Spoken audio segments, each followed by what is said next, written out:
Friend, আমি চলে এসেছি নতুন রেসিপি নিয়ে। তো আজকে আমি বানাচ্ছি পুঁই শাকের চচ্চড়ি। তো পুঁই শাকের চচ্চড়ি দিয়ে কীরকম বানাতে হয় আজকে রেসিপিটা শেয়ার করছি। আপনারা দেখতে থাকুন, লাইক করবেন, সাবস্ক্রাইব করবেন। তো এই যে পুঁই শাকটা কেটে নিয়েছি।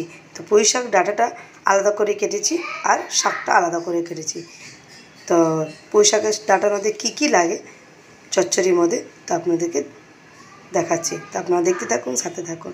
তো এই যে কুঁদরি আছে, বরবটি, তার সাথে বেগুন, কুমড়ো, আলু, তো এইগুলো সবজি লাগছে।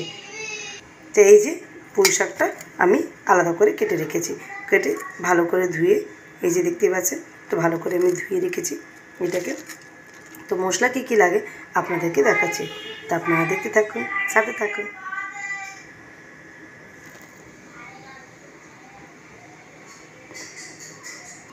তো মশলা এই যে লঙ্কার গুঁড়ো, হলুদ গুঁড়ো, জিরে গুঁড়ো, ধনে গুঁড়ো, চিনি,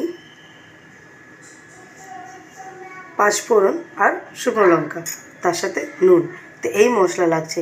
তো চলুন আরম্ভ করি আমি বানানোটা। তো এই যে কড়াটা বসিয়ে দিয়েছি, তো কড়াটা একটু গরম হয়ে যাক। তো কড়াটা গরম হয়ে গেছে, এবার তেল দিচ্ছি। তো চচ্চড়ির মধ্যে একটু তেলটা কমই লাগে, আপনাদেরকে আগেও বলেছিলাম, বেশি তেল লাগে না। তো এই 2 চামচ, বড়ো চামচের 2 চামচ তেল দিলাম। তো এটা একটু গরম হয়ে যাক তেলটা।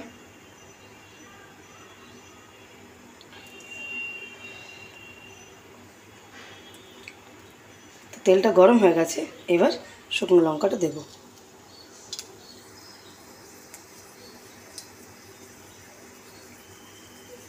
তো শুকনো লঙ্কাটা একটু ভাজা ভাজা হয়ে যাক। তো এই যে ভাজা ভাজা হয়ে গেছে শুকনো লঙ্কাটা। তো এবার পাঁচফোড়নটা দিয়ে দেবো। তো এবার সাথে সাথে আমি ওই ডাঁটাটা দিয়ে দেবো। তার সাথে আলুগুলো দিই।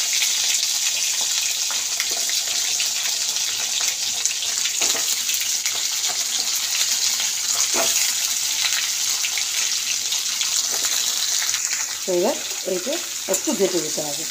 তো এরকম করে চালিয়ে দেবো একটু। এইবারে আমি একটু নুন দিয়ে দিই। তো অল্প করে নুনটা দেবো, কেন ডাঁটাগুলো একটু হালকা করে সিদ্ধ হয়ে যায়। তো নুনটা দিয়ে দিলাম। নুনটা একটু ভালো করে গলে যায়। তো এটা 10 মিনিটের জন্য ছেড়ে দিতে হবে। তো 10 মিনিট হয়ে যায়। তো চলুন দেখে নিই একবার সিদ্ধ হয়েছে দেখি। তো এই যে একটু নরম হয়ে গেছে। তো এবার সব সবজিগুলো দিয়ে দেবো। তো এই যে কুঁদরি, বরবটি, কুমড়ো, তার সাথে বেগুন আর কাঁচা লঙ্কা।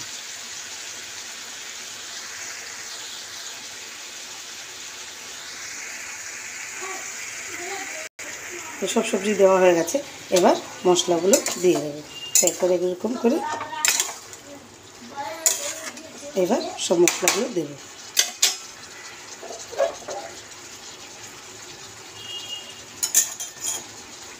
এই যে লঙ্কার গুঁড়ো,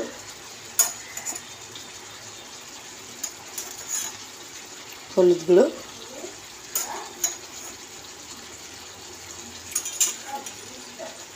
ধনে গুঁড়ো, তো সব 2 চামচ করে আমি দিলাম। জিরে গুঁড়ো 2 চামচ। তো এবার এটা একটু ছাড়িয়ে দেবো। তো ভালো করে এগুলো সিদ্ধ হয়ে যায়। তো 10 মিনিট থাকুক এটা। তো চলুন দেখে নিই এবার সিদ্ধ হয়েছে নাকি আমার আলুগুলো।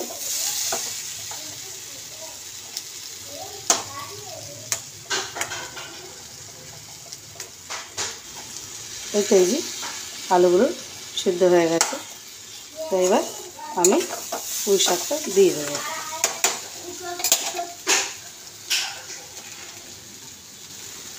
তো এই যে ধুয়ে রেখেছিলাম পুঁই শাকটা, এই পুঁই শাকটা আমি এবার দিয়ে দিচ্ছি।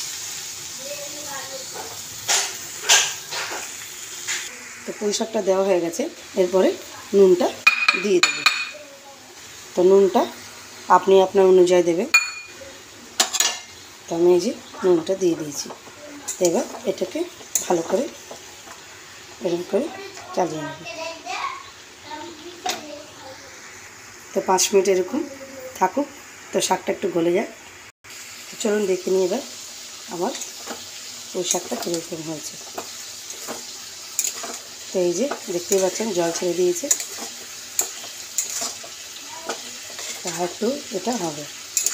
তো এমনি সব গলে গেছে, এই যে দেখতে পাচ্ছেন এটা গলে গেছে, তো হয়ে গেছে।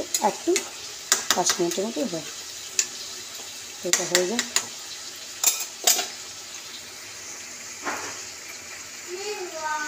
তা আমার পুঁই শাকটা এই যে দেখতে পাচ্ছেন জল ছেড়ে দিয়েছে। তো এবার হয়েও গেছে। এবারে আমি মিষ্টি দেবো। তো এই যে মিষ্টিটা দিয়ে দিলাম। তো একটুখানি জলটা আর একটু শুকিয়ে যাক, ততক্ষণ মিষ্টিটাও গলে যাবে আর জলটাও শুকিয়ে যাবে। তো নামিয়ে দেবো। তো একটু হয়ে যাক, 5 মিনিট আরও লাগবে। আপনাদেরকে দেখাবো শুকিয়ে গেলে কীরকম লাগে। এটা শুকাক একটু। তো চলুন দেখে নিই এবার আমার জলটা শুকিয়ে গেছে। দেখে নিই চচ্চড়িটা। তো এই যে দেখতেই পাচ্ছেন আমার চচ্চড়ি রেডি হয়ে গেছে। তা আপনাদেরকে এবার নামিয়ে দেখাচ্ছি। তো এটা নামিয়ে নিই আমি। দেখতে পাচ্ছেন এক ফোঁটা জল নেই, এই যে। তো জলগুলো সব টেনে নিয়েছে, এবার নামিয়ে নিচ্ছি। তো এই যে আমার পুঁই শাকে সবজি দিয়ে চচ্চড়ি রেডি হয়ে গেছে। তো দেখতেই পাচ্ছেন। তো খুবই ভালো লাগে, আপনারা বাড়িতে ট্রাই করে দেখবেন। ভালো থাকবেন, টাটা, বাই বাই। তো এটা নিরামিষ কিন্তু, হ্যাঁ।